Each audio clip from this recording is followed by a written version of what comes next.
नमस्कार दोस्तों, स्वागत है आपको अपने चैनल एग्जाम हैप्पी में। मित्रों, आज मैं आपके लिए एक बहुत ही महत्वपूर्ण वीडियो आपको बीच लेकर के उपस्थित हूं, जिसमें मैं आपको झारखंड शिक्षक पात्रता परीक्षा 2012 जहां यहां आप प्रश्न को देख रहे हैं, झारखंड शिक्षक पात्रता परीक्षा 2012 में जो एग्जाम हुए थे, मैं उसके प्रश्न पत्र को लेकर के आप सभी के बीच उपस्थित हूं। मैं इसमें आए हुए प्रश्न यहां पर पर्यावरण अध्ययन का प्रश्न को सॉल्व करवाऊंगा यहाँ पे। तो आप यदि चाहते हैं कि आप झारखंड शिक्षक पात्रता परीक्षा, पारा शिक्षक आकलन पात्रता परीक्षा, जो भी अभी परीक्षाएं आ रही है, उसमें आपको ये पर्यावरण के अंतर्गत, ईवीएस के अंतर्गत, सामाजिक विज्ञान के अंतर्गत जरूर ही पूछे जाते हैं। तो सामाजिक विज्ञान या जीके देना हो या जनरल नॉलेज जो भी देना हो उसमें आएंगे, तो आप इन सारे प्रश्नों को अवश्य ही हल करेंगे। मैं आपको झारखंड में जितने भी एग्जाम हुए हैं उन सारे प्रश्नों को लेकर के मैं आपके बीच उपस्थित होते रहता हूं और आपको मैं यहाँ पे प्रश्न को सॉल्व करवाता हूं। तो आप हमारे साथ वीडियो के अंत तक बने हुए रहेंगे और आपको झारखंड शिक्षक पात्रता परीक्षा से जुड़ी हर जानकारी को यदि चाहिए तो आप हमारे चैनल को एक बार मित्र अवश्य सब्सक्राइब कर देंगे, लाइक करेंगे, सब्सक्राइब करेंगे, जिससे आपको जैसे ही मेरा वीडियो बनता है आप तक तुरंत ही पहुंच जाएगा। तो आप इस तरह से कर सकते हैं। फ्रेंड्स, मैं बता दूं कि इसके पहले मैंने यहाँ पे आपको मैथ का प्रश्न सॉल्व करवा दिया है। पर्यावरण अध्ययन का एक पार्ट 1 आपको मैं करवा दिया हूं। अब पार्ट 2 के रूप में चल रहा हूं, जिसमें मैं आपको 10 प्रश्न करवाऊंगा और नेक्स्ट पार्ट में फिर 10 प्रश्न करवाऊंगा। इस तरह से 30 प्रश्न होंगे। तो पार्ट 1 मैंने करवा दिया। अगर आपने पार्ट 1 1 से 10 तक का नहीं देखा है तो आप देख लेंगे। तो चलिए देखिए, आपने देख लिया कि झारखंड शिक्षक पात्रता परीक्षा 2012 के प्रश्न पत्र हैं और मैं अब चलता हूं आपको यहाँ पे 10 से 11 नंबर प्रश्न की ओर कि क्या कुछ आया था। देखिए, आप भी सीखिए और मैं इसका फुल डिटेल्स आपको यहाँ पे बताऊंगा, इसलिए वीडियो के अंत तक बने हुए रहेंगे, जिसमें आपकी सारी जानकारी दी जाएगी। तो आइए देखिए क्या है आपका नेक्स्ट प्रश्न। नेक्स्ट प्रश्न है जो यहां पे 11 नंबर होगा, वे साग सब्जियां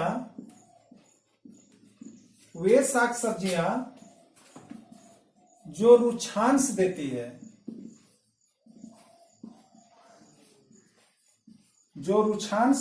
है, शरीर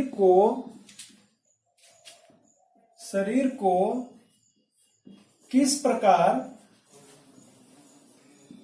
छुटकारा प्रदान करने में मदद करती है। किस प्रकार से शरीर को छुटकारा प्रदान करने में मदद करती है। आपके पास 4 ऑप्शन है।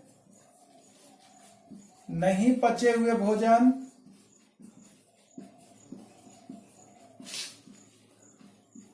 बी आपका ऑप्शन है पचे हुए भोजन, सी आपका ऑप्शन है शर्करा स्तर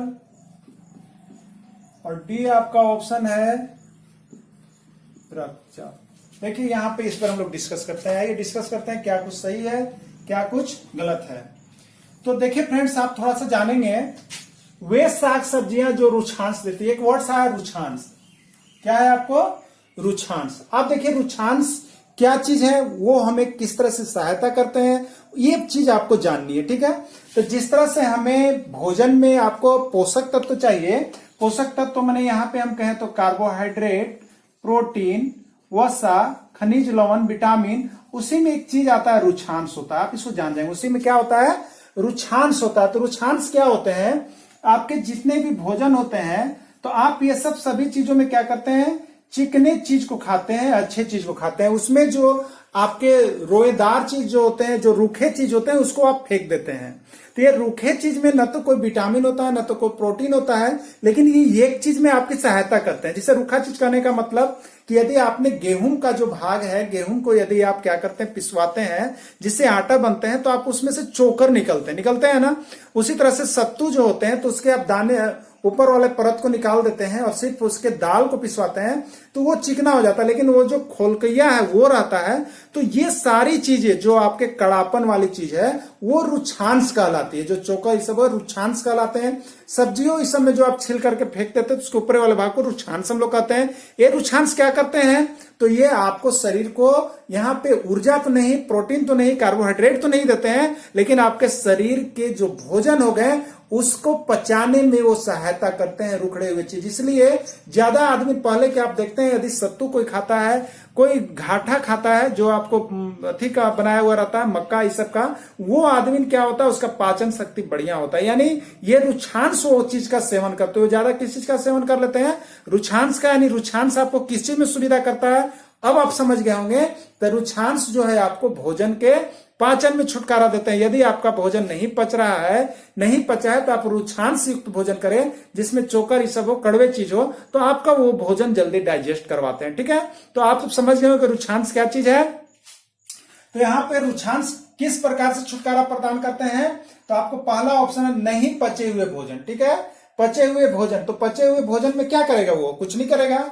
रक्तचाप ब्लड प्रेशर में भी कुछ नहीं करता है, शर्करा स्तर में भी कुछ नहीं करता, लेकिन ये किसमें छूट प्रदान करता है, तो नहीं पचे हुए भोजन। यानी आपका भोजन नहीं पच रहा है तो आप रुच्छांश भोजन करें, जिससे आपको भोजन करने से आपका पाचन जो है वह अच्छा हो जाए। तो रुच्छांश यही चीज होते हैं जो आपको पोषक तत्वों में जो प्रोटीन, कार्बोहाइड्रेट, वसा, विटामिन, खनिज लवण होते हैं, उसी के साथ रुच्छांश भी होने चाहिए। ये आपको ऊर्जा, प्रोटीन और कार्बोहाइड्रेट की जैसा नहीं है, लेकिन आपको जो भोजन नहीं पचता है उसको पचाने में मदद करते हैं, और जब भोजन पचते हैं तो सारी रोग परेशानियां दूर होती है। इसलिए रुच्छांश भोजन में आवश्यक होते हैं। आइए नेक्स्ट प्रश्न देखते हैं। 12 नंबर क्या है, 12 नंबर है, देखिए प्रश्न, एक जीव जो मिट्टी में बिल बनाता है, एकदम ध्यान से देखिएगा फ्रेंड्स, समय की तगाजा नहीं देखिए, समय आते जाते रहता है। आप समय देंगे तो आपको यहाँ पे बहुत कुछ मिलने वाला है। जैसे तुम मुझे खून दो तो मैं तुम्हें आजादी दूंगा, आप मुझे समय दीजिए, मैं आपको योग्य बनाऊंगा। एक जीव जो मिट्टी में बिल बनाता है ताकि मिट्टी द्वारा वायु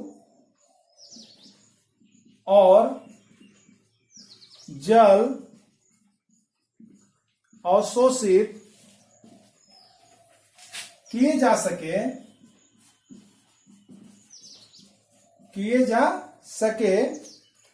और यह उर्वरक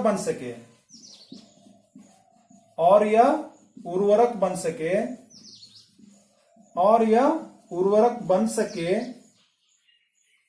कहलाता है। उर्वरक बन सके कहलाता है। 4 ऑप्शन आपके दिए हुए हैं। पहला है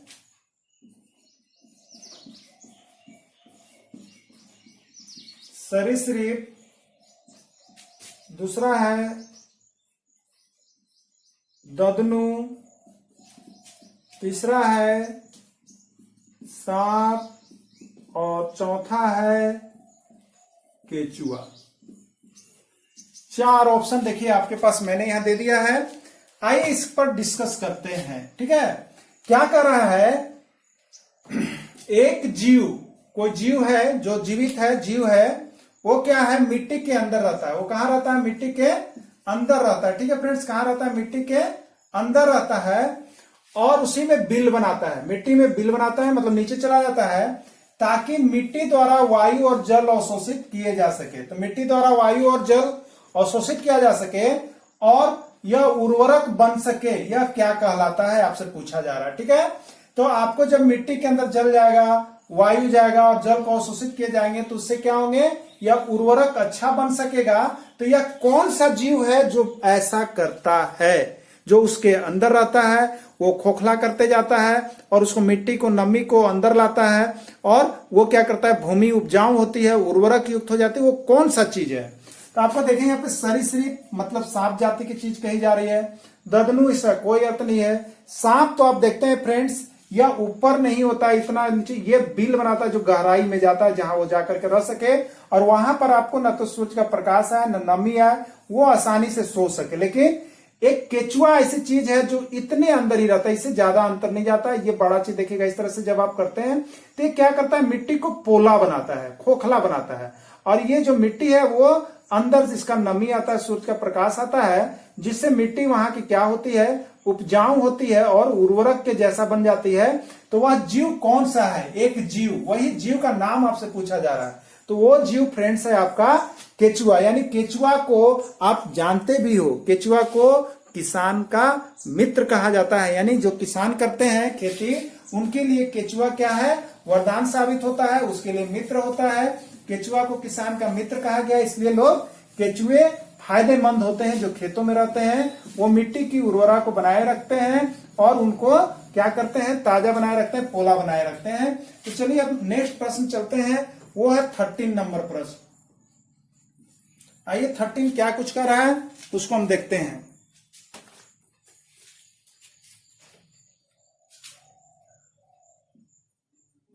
एक स्थान के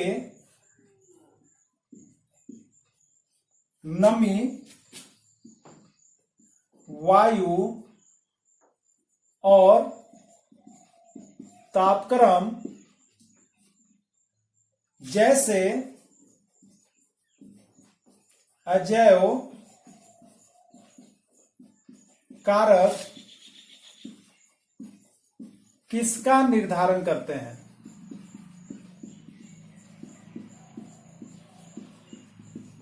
अजैव कारक किसका निर्धारण करते हैं।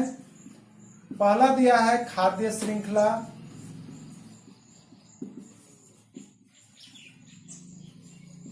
बी ऑप्शन है आपका यहां पे मौसम, सी आपका है प्राणी, और डी आपका है इनमें से कोई नहीं।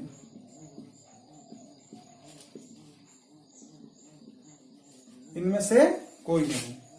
आइए चलिए इस पर डिस्कस करते हैं फ्रेंड्स, क्या कुछ हो सकता है। सबसे पहले देखिए यहाँ पे कारक जो लिखा हुआ अजैव कारक है, ठीक है। एक होता है यहाँ पे आपको बायोटिक और एक होता है अबायोटिक, मतलब जैव कारक, और एक होता है अजैव कारक। सबसे पहले इसको जानिए आप, ठीक है। जैव कारक मतलब जिसमें वह जीव जंतु शामिल होते हैं और जो जीवित होते हैं वो जैव कारक है, ठीक है। और अजैव चीजें में वो चीज हो गए जो आप में जीव जंतु है नहीं है, उनमें जीव नहीं है, वो अजैव कारक के अंतर्गत आते हैं। तो सबसे पहले उसके अनुसार आप देख लीजिए, तो खाद्य श्रृंखला का जो निर्माण होता है वो आपका यहाँ पे जैव कारक है, प्राणी भी जैव में, तो अजैव में बचा आपके पास यहाँ पर मौसम। यानी इसका सही आंसर होना चाहिए, क्या चाहिए, मौसम होना चाहिए। जो नमी, वायु और तापक्रम को दर्शाता है वो क्या चीज है, आपको मौसम। यानी जितने टेम्परेचर रहते हैं उतना ही आपको वायु, तापक्रम, नमी दर्शाए जाएंगे। तो अजैव कारक में आपका क्या हो जाएगा फ्रेंड्स, यहाँ पे मौसम हो जाएगा। चलिए नेक्स्ट प्रश्न देखते हैं क्या कुछ है आपके लिए।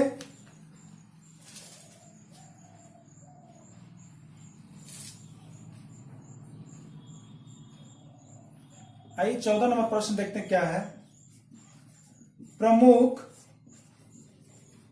ऊर्जा प्रदान करने वाले खाद्य हैं। प्रमुख ऊर्जा प्रदान करने वाले खाद्य हैं, जिसमें पहला ऑप्शन है जीवीय खाद्य, दूसरा ऑप्शन है अजैव खाद्य, तीसरा ऑप्शन आपको दिया जा रहा है कार्बोहाइड्रेट एवं वसा, और चौथा ऑप्शन आपको दिया जा रहा है खनिज। देखिए यहां पे, चलिए इसको डिस्कस कर लेते हैं। आपका प्रमुख ऊर्जा प्रदान करने वाला खाद्य है, मान लीजिए हम लोग मानव है, उनमें प्रमुख ऊर्जा प्रदान करने वाला खाद्य सामग्री कौन है। तो आपको यहाँ पे जिससे आप ऊर्जा प्रदान करते हैं उसको हम लोग पोषक तत्व कहते हैं, ठीक है। क्या कहते हैं, न्यूट्रिएंट्स, पोषक। तो पोषक तत्वों में कौन आते हैं, तो सबसे पहले आते हैं कार्बोहाइड्रेट, फिर प्रोटीन, वसा, विटामिन, खनिज लवण आते हैं। लेकिन यहाँ पर पूछ रहा है प्रमुख ऊर्जा प्रदान, यानी है सभी, लेकिन उसमें ज्यादा किसकी आवश्यकता है, तो आप एक चीज याद रखिए कि कार्बोहाइड्रेट आता है, प्रोटीन, वसा, ये 3 चीज। लेकिन आपके पास ऑप्शन क्या है, सबसे पहले यही सब चलते हैं, कार्बोहाइड्रेट, प्रोटीन, वसा, विटामिन, खनिज लवण। तो यानी कार्बोहाइड्रेट पहले होंगे, फिर प्रोटीन, फिर वसा। तो आपके पास जैविक खाद, इसको हटाइए, जैविक खाद, इसको हटाइए। लेकिन आपके पास एक ऑप्शन आ रहा है सी में, कार्बोहाइड्रेट एवं वसा। तो आप देख रहे हैं कि पोषक तत्वों के अंतर्गत सबसे फेमस है कार्बोहाइड्रेट, फिर प्रोटीन, फिर वसा, फिर विटामिन, फिर खनिज लवण और उच्चांश होते हैं ना। तो आपको कार्बोहाइड्रेट एवं वसा, ये सी नंबर आपका आंसर सही होगा। आप सी को टिकिंग कर लेंगे। चलिए नेक्स्ट प्रश्न देखते हैं क्या कुछ है 15 नंबर प्रश्न को। तो फ्रेंड्स, इस तरह से आप देख रहे हैं यहाँ पे सारे प्रश्नों को मैं आपके साथ डीलिंग कर रहा हूं, आपको बता रहा हूं। तो फ्रेंड्स, आप एक सब्सक्राइब जरूर करेंगे, एक लाइक अपने फ्रेंड्स को जरूर देंगे, और यदि नहीं है तो डिसलाइक भी जरूर करेंगे। लेकिन वीडियो को अंत तक देखें और समझें। मैं आपको झारखंड से संबंधित सारी बातों को बताऊंगा और यहाँ पे प्रश्न को करवाऊंगा। तो यदि आप झारखंड से जुड़े किसी भी शिक्षक पात्रता परीक्षा तैयारी कर रहे हैं तो आप अपने भरोसेमंद चैनल को एक बार अवश्य सब्सक्राइब कीजिएगा। और आगे चलते हैं, देखिए क्या कुछ प्रश्न आपसे निकल के आ रहा है।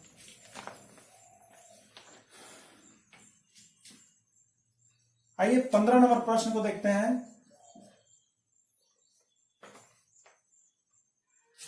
प्रत्येक पारिस्थितिकी तंत्र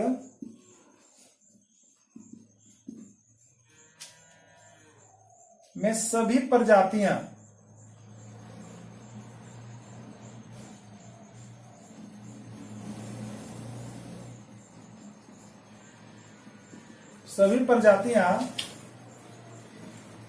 किससे जुड़ी होती है, किससे जुड़ी होती है। पहला है आपका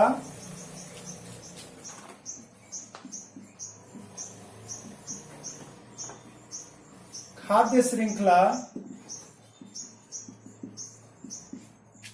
दूसरा है आपका प्राणी, तीसरा है आपका पौधे, और चौथा है आपको खाद्य। इस तरह से देखिए आपके पास 4 ऑप्शन है। अब यहाँ पे हमें इसमें डिसाइड करना है कि कौन सा ऑप्शन आपका सही है। तो क्या होगा फ्रेंड्स, आप बता देंगे इसमें। तो देखिए, प्रत्येक पारिस्थितिकी तंत्र, ठीक है, पारिस्थितिकी तंत्र आप अवश्य ही पढ़ लेंगे क्योंकि इकोसिस्टम आपका पर्यावरण का एक हिस्सा है। तो यदि आप देना चाहते तो इकोसिस्टम अपने सिलेबस को अवश्य कंप्लीट कर लेंगे। मैं ऐसा इसके लिए वीडियो बनाऊंगा यहाँ पे। तो इकोसिस्टम माने पारिस्थितिकी तंत्र होता है। तो पारिस्थितिकी तंत्र मतलब कि उसमें शामिल सभी चीजें जो होते हैं, प्रजातियां, चाहे वो मानव हो, चाहे वो आपका पेड़ पौधे हो, चाहे आपके छोटे लतर फतर हो, ये किससे जुड़े हुए रहते हैं, ये आपसे पूछा रहता है। तो सभी जो होते हैं वो खाद्य श्रृंखला से जुड़े हुए रहते हैं। जैसे आपको यहाँ पे हो जाता है प्राथमिक उपभोक्ता, द्वितीयक उपभोक्ता, तृतीयक उपभोक्ता, या उत्पादक, उपभोक्ता, अपघटक। जानते हैं आप? नहीं तो इसको आप देख लेंगे। ये सभी एक दूसरे से जुड़े हुए रहते हैं, यानी खाद्य चैन, ठीक है, यानी फूड चैन, जिसको कहते हैं फूड चैन, खाद्य श्रृंखला। यानी आप कह सकते हैं अगर घास है तो घास को कौन खा गया, गिलहरी, गिलहरी को मान लीजिए सांप, मेढक को सांप। इस तरह से जो चैन चल रहा है पारिस्थितिकी तंत्र में, तो इसको हम लोग कहते हैं खाद्य श्रृंखला कहते हैं, फूड चेन कहते हैं। क्या कहते हैं? चैन। तो आप इसको देख लेंगे, यानी इसमें प्राणी नहीं होंगे, पौधे नहीं होंगे, खाद्य नहीं होंगे। इसका आंसर क्या होगा? खाद्य श्रृंखला होगा, जो एक सिस्टम से जुड़े हुए रहते हैं। प्राथमिक वाले को द्वितीय खाता है, द्वितीय वाला को तृतीय, इस तरह से खाता जाता है, जिससे पर्यावरण में संतुलन बना हुआ रहता है। तो इसका आंसर कौन चला जाएगा आपका? तो इसका आंसर हो जाएगा फ्रेंड्स खाद्य श्रृंखला। ठीक है, यानी इकोसिस्टम को आपको अवश्य ही पढ़ लेना है टॉपिक को। यदि आप एग्जाम देने जा रहे हैं तो इकोसिस्टम आप पढ़ के जाएंगे। चलिए नेक्स्ट प्रश्न आप देख लेंगे। 16 नंबर क्या कर रहा है? 16 नंबर कर रहा है जल को कैसे बचाया जाए। जल को कैसे बचाया जाए, जल को कैसे बचाया जाए, इस संबंध में एक शिक्षा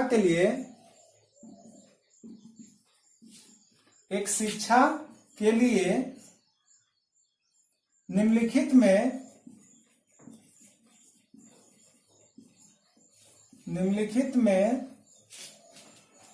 किसका एक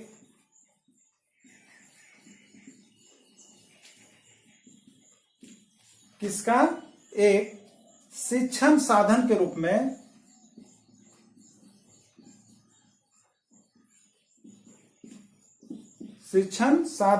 में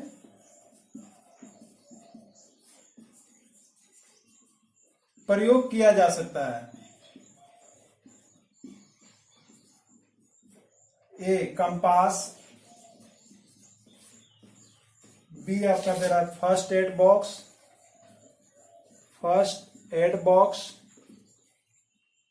सी आपका दिया जा रहा है कार्यकलाप सीट,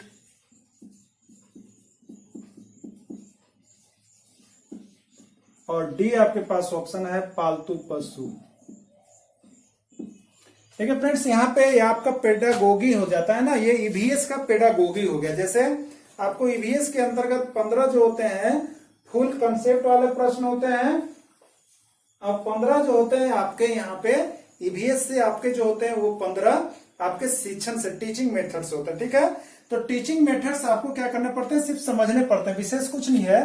तो आपको बताइए यहाँ पे क्या लग रहा है, जल को कैसे बचाया जाए, इस संबंध में एक शिक्षा के लिए निम्नलिखित में किसका एक शिक्षण साधन के रूप में प्रयोग किया जा सकता है। मतलब जल को कैसे बचाया जाए इस पर आपको डिस्कस करना है, तो आप उसको शिक्षा में कैसे बच्चों के बीच जाकर के उसको बताइएगा, किस चीज से बताइएगा, किस चीज पर बताइएगा कि वो आपका बच्चा समझ सके। तो आपके पास देखिए आपको दिया है पहला कंपास। बताइए कंपास से क्या होगा। कंपास तो आप जान रहे हैं जो ज्योमेट्री बॉक्स के अंतर्गत होते हैं, तो उससे हम जल को कैसे बचाया जाए बता सकते हैं, ये नहीं होगा कंपास। फर्स्ट एड बॉक्स, आप फर्स्ट एड बॉक्स को जानते हैं, फर्स्ट एड बॉक्स जिसको हम लोग कहते हैं प्राथमिक उपचार, जिसमें किसका काम किया जाता है, तो यदि कोई पहली बार गिर जाए, उसको चोट आ जाए, मोट आ जाए, खून बहने लगे, तो फर्स्ट एड बॉक्स के अंतर्गत उसका उपचार करते हैं हम लोग, ना कि उसमें जल को बचाते हैं। तो ये भी आपका ऑप्शन सही नहीं है। कार्यकलाप सीट, ठीक है, आपका जो है यहाँ पे वर्किंग सीट है, ठीक है, ड्राइंग जो आपको कहते हैं बनवाते हैं, तो ये सही चीज है कि आप अपने जैसे बच्चों को दे दे और उसमें दिखाएं कि जल को कैसे बचाया जा सकता है। तो यहाँ पे आप दिखाएं कि बांध बना करके, यहाँ पर आप दिखाएं कि पेड़ लगा करके, यहाँ पर आप दिखाएं कि सोख्ता बना करके, तो ये सब सीट पर किया जा सकता है, एक पेपर पर किया जा सकता है, इसको ड्राइंग पेपर। तो ये कार्यकलाप सीट आपका सही आंसर है, जो कि आप मार सकते हैं टिकिंग। पालतू पशु भी ये नहीं बताएगा कि आपको किस तरह से जल बचाया जाए। तो ये जो आपको वर्किंग सीट पे हम लोग विद्यालय में काम करवाते हैं वही चीज है, और वही आपका कार्यकलाप सीट जो है वो सही है, यानी इसका आंसर सही हो क्या होगा, कार्यकलाप सीट होगा। चलिए नेक्स्ट प्रश्न देखते हैं आप 17 नंबर प्रश्न को क्या कुछ है। तो इस तरह से प्रश्न आपका जो पेडागोगी के अंतर्गत जो होते हैं उसको आप क्या कर सकते हैं, तो समझ करके आप अच्छी तरह से बना सकते हैं। ठीक है, उसके बाद ही आप इसको कुछ कर सकते हैं, नहीं तो आप जल्दीबाजी में यदि आप बनाते हैं तो आपके प्रश्न के जो चांसेज हैं वो बहुत ज्यादा गलत होने के रहते हैं। तो ज्यादा भारी नहीं होते हैं, लेकिन आपको समय कुछ देने पड़ेंगे। ठीक है, तो चलिए आपको यहाँ पे हम ले चले हैं